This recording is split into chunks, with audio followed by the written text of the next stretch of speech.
Hello, I'm Avis Kalfsbeck, and this is the Peace is Here podcast. Welcome to Peacewarts, School of Peacecraft and Inquiry, where we practice the skills of peace through short classes. We take the peace work seriously, but not ourselves. If you're joining us mid-school year, you're not late. Orientation begins at episode 198.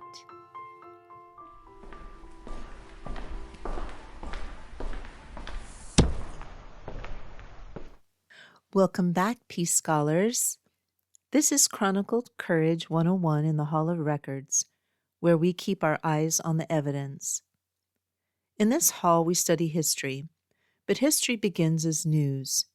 It begins as the first draft.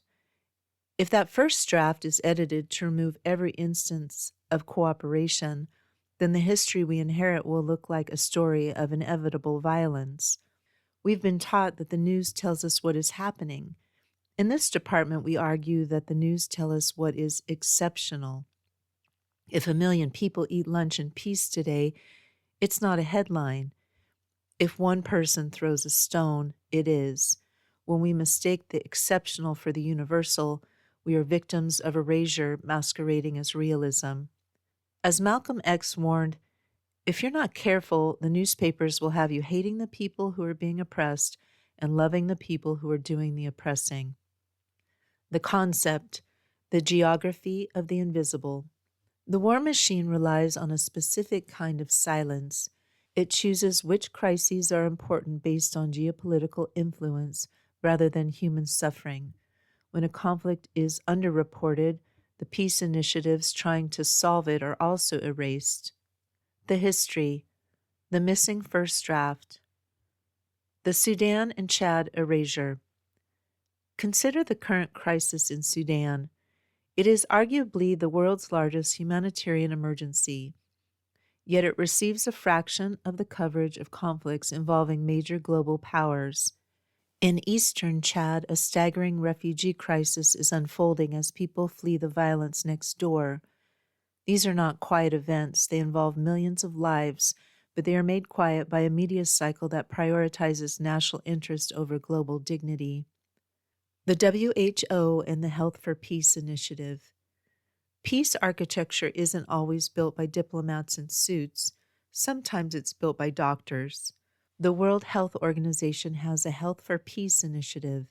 They realized that a health emergency, like an outbreak or a famine, can actually be a bridge for peace building if handled correctly. The media rarely knows how to film a joint vaccination clinic between two warring factions, yet these are the living roots of a durable peace. The rise of the non-Western architect. We are seeing a shift in who is doing the work. Media priorities tend to focus on Western-led diplomacy, but the real labor of current peacemaking is often being handled by a new caste. Qatar, the UAE, Türkiye, and China.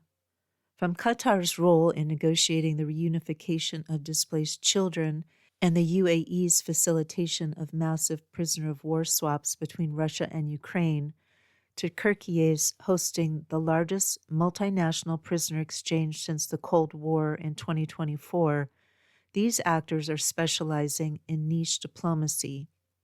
Even China's mediation of the Kunming ceasefires in Myanmar demonstrates a move towards managing the physics of escalation through economic leverage and border stability.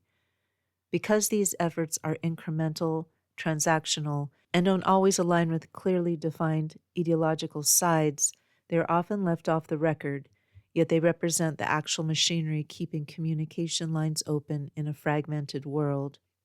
The thesis. Breaking the physics of the headline.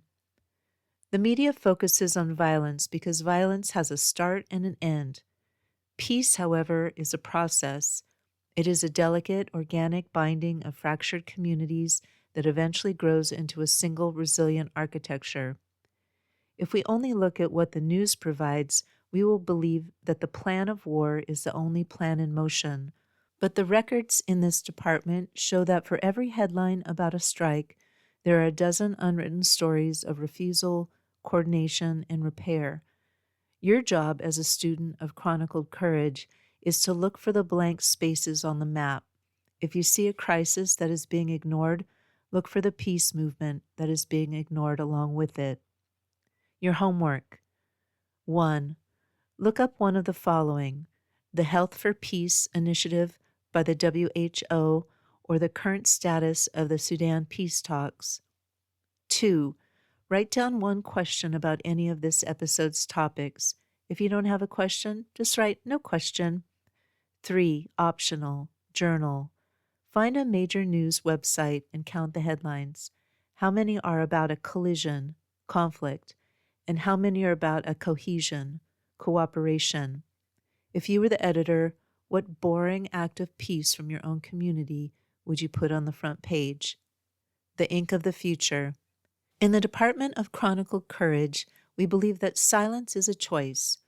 When media chooses what to ignore, they are attempting to delete a part of our shared human competence. Be a witness to the underreported. Seek the receipts of the peace efforts that didn't make the evening broadcast. Just because it wasn't filmed doesn't mean it didn't happen. The ink is still wet on the stories of those working in the shadows of the headlines. Until our next lesson, keep your eyes on the evidence. Class dismissed. Thank you for listening. If you'd like to support the Pieces Here podcast, the most helpful way is to follow it wherever you're listening. It helps share the message with others. You can also support this piece work at my Patreon for $4 a month, about what a used paperback goes for these days. Just go to Patreon at patreon.com/Avis Kalfsbeck. That's AVISKALFSBEEK. My most recent book is Mana Mutante, a best friend eco-fiction novella about food systems, featuring Tilly, Camas, Pedro, and the rest of the gang.